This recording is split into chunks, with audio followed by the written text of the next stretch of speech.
JBN, we keep you informed. I am Michelle Jones, and in the news, pepper killed in Manchester drive-by shooting. Police are probing the murder of a man during a drive-by shooting in Banana Ground district in Manchester on Tuesday night. The deceased has been identified as 50-year-old Brandon Wright, otherwise called Pepper, a resident of Banana Ground. Banana Ground, a farming community, is located in the Belfield division north of Mandeville. A police report said about 8 p.m. Wright was at a shop in his community when gunmen traveling in a Toyota Yaris motorcar opened fire, hitting him. He was later pronounced dead at hospital. Councillor Mario Mitchell, People's National Party, Belfield Division, has since condemned the murder. This kind of barbaric act we're not accustomed to in Banana Ground. I urge the police to act swiftly and get the matter cleared up so the citizens can be assured that all is well and the community is back to its normal, peaceful and tranquil self, he said. Statistics on the Jamaica Constabulary Force show that up to June 26, Manchester recorded 20 murders compared to 13 for the corresponding period last year. 11 arrested. Illegal guns seized in Newlands Portmore police operation. Some 11 people were arrested this morning by the police in an operation in Newlands, Portmore, St. Catherine. 2 illegal guns, 3 pounds of ganja, and 3 boxes of uncustomed cigarettes were also recovered in the operation. The police, with support from Jamaica Defence Force personnel, went to the area this morning in search of wanted men. The operation saw the team conducting searches of several open lots and other properties. Operations Officer for the St. Catherine South Police, Superintendent Upton Nicholson, said the seizure of the 2 guns brings to 32 the number of illegal firearms recovered so far this year. Psychiatric evaluation ordered for a Clarendon quintuple murder accused. Alleged Cocopiece Clarendon quintuple murder accused Roisin Barnett is to undergo a psychiatric evaluation. Barnett is charged with the gruesome murder of his cousin and her 4 children. Justice Leighton Pusey made the order yesterday afternoon when the 23-year-old appeared in the Home Circuit Court via a voluntary bill of indictment. The judge granted the order following a request from the Crown. Barnett is charged with 5 counts of murder. 31-year-old Kimisha Wright, Kimanda Smith 15, Charlie Smith 12, Raphaelia Smith 5, and 23-month-old Kishon Henry Jr. were discovered inside their Cocopiece home with chop wounds and their throats slashed on June 21. Barnett, who had been staying at the house, fled the area to Wilson Run in Trelawney, but was later apprehended in the parish. Meanwhile, Barnett, who looked dejected, was served with a death penalty notice. Director of Public Prosecutions Paula Llewellyn, in a press release, explained that under Section 3.1 of the Offences Against a Person Act, persons who are found guilty of multiple murders in one incident shall be sentenced to life in prison or to death. At the same time, the Act notes that the death penalty cannot be imposed unless the defendant is given sufficient notice long before the start of the trial. In light of the above provisions and a consideration of the circumstances of the case, it has been deemed appropriate by the ODPP for the death penalty notice to be prepared and served on the accused at the time that the voluntary bill of indictment is laid in court. This is to ensure that at the earliest opportunity, the accused is made aware of the intention of the prosecuting authority to make the recommendation that the death penalty is an option for the sentencing judge, consequent on a conviction of the trial for the 5 counts of murders outlined on the indictment, she said. The defendant, in the meantime, was informed by the judge that the notice is to indicate that the prosecution will be seeking the death penalty as a possible sentence, but that a lawyer who has been assigned to him by the court will further explain the notice.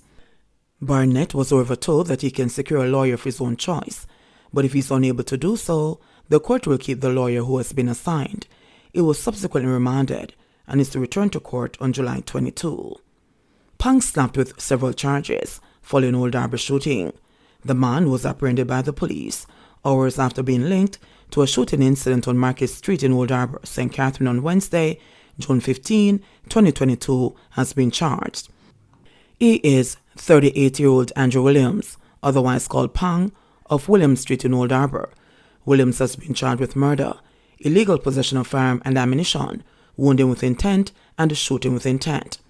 Reports from the Old Harbour police were that about 8:30 a.m., gunmen attacked a man in the vicinity of the bus park. The man ran, and the hoodlums reportedly opened fire at him as he escaped. 2 men who were nearby received gunshot wounds. The police were summoned and the injured men were taken to the hospital. One of them was pronounced dead, while the other was admitted for treatment. The dead man was later identified as 31-year-old Tashon Douglas, otherwise called Pow. Williams was apprehended hours after the incident during an operation in Old Harbor. He was charged after a question and answer session in the presence of his attorney on Monday, June 27. 6 men charged with shopbreaking after getaway car crashes. The Portmore police have officially laid charges against the 6 accused robbers who were nabbed in the St. Andrew South Police Division when their getaway car crashed in the area. Charged for shopbreaking and larceny are Latrell Giddon, otherwise called Fresh Prince, 21, a higgler of Pink Lane, Kingston 14. Kevin Lindo, otherwise called Georgie, 31, a higgler of Chestnut Lane, Kingston 14. Rayondo Todd, otherwise called Ross, 38, an auto body repairman of Tobias Road, Kingston 11. Elvis Keith, otherwise called EJ, 18, a vlogger of Milk Lane, Kingston 14.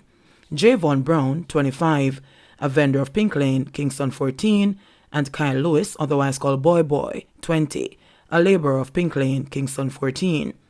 Reports from the Portmore police are that about 3:36 a.m. on Saturday, June 11, the 6 men tore away a wooden section of a bar and cut the locks of the entrance grill. The men then reportedly pried open the door, entered and stole several items. The men were reportedly packing the stolen items into a Toyota Wish motor car when they were surprised by a resident who came to investigate after reportedly observing something untoward. The robbers sped away. The police were contacted shortly after, which led to the getaway vehicle being intercepted in the St. Andrew South Police area after it crashed into a concrete wall. The 6 men were apprehended and the stolen items recovered. Couple in $85 million cocaine seizure, each granted $5 million bail. A July 26 return date has been set for the couple, charged in relation to the seizure of cocaine valued at approximately $85 million in St. James. Bank employee Sheena Headley and her husband Chad are charged with possession of, dealing in and taking steps to export cocaine. They were each offered $5 million bail when they appeared in the St. James Parish Court last Friday. The wife is being represented by attorney at law Maurice McCurdy, while her husband is represented by attorney Martin Thomas. Allegations are that about 6 p.m. on June 15, cops from the Air 1 Narcotics Police Division carried out an operation at a premises in Goodwill, St. James. During the search, 10 rectangular-shaped packages were found in the trunk of a Toyota Prado SUV belonging to Sheena Headley. The packages were subsequently identified as cocaine, weighing approximately 25 pounds. Following an interview session, she was arrested and charged with breaches of the Dangerous Drugs Act. The Narcotics Police subsequently issued a release identifying Chad Headley as a person of interest who could assist in the investigation. He was later taken into custody and was arrested and charged. Mother and sons held with illegal gun and ammunition. A Trelawney woman and her 2 sons were taken into custody by the police on Tuesday morning after an illegal gun and several rounds of ammunition were found at their home. The police say they are unable to release the identity of the 58-year-old woman or those of her sons, ages 23 and 20 years old. Reports are that, shortly after 5:45 a.m., a team of officers carried out an operation at the house occupied by the woman and her 2 sons in Duncans.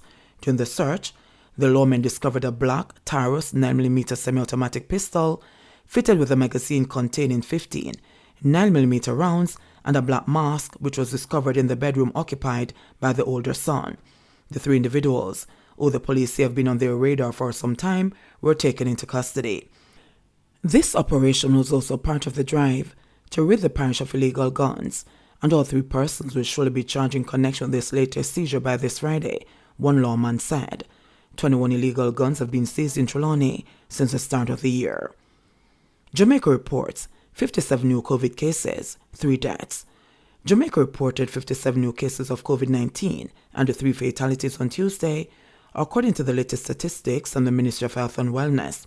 This pushed the total number of cases of the virus since the start of the pandemic to 142,683 and the death toll to 3,124.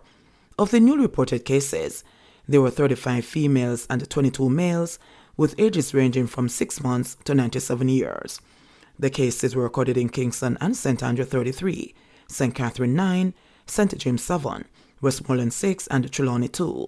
Meanwhile, the latest fatalities are a 54-year-old woman from Kingston and St. Andrew, whose death was previously reported under investigation in September 2021, a 64-year-old man from Kingston and St. Andrew, whose death was previously reported under investigation in November 2021, and a 102-year-old woman from St. Catherine recorded in June 2022. The country also recorded 113 new recoveries, bringing the total number of recoveries to 90,875. The positivity rate for the latest round of testing was 17.7%. There are 113 people hospitalized, 6 of them critically ill. There are 1,349 confirmed active cases on the island. JBN, we keep you informed. Please remember to subscribe, like, share, leave us a comment, and click the notification bell to receive our daily news items.